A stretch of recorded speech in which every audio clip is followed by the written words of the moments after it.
You ask Tiger to solve. This deals with linear equations with one unknown. The final result is d equals 3/4. Let's solve it step by step. Simplify the expression. Expand the parentheses.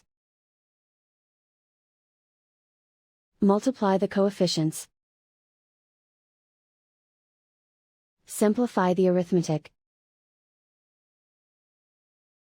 Group all d terms on the left side of the equation. Subtract 8d from both sides. Group like terms. Simplify the arithmetic. Group like terms. Simplify the arithmetic. Group all constants on the right side of the equation. Add 8 to both sides.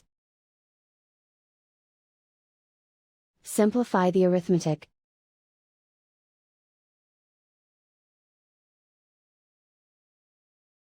Isolate the d. Divide both sides by 4. Simplify the fraction. And so the final result is d equals 3/4.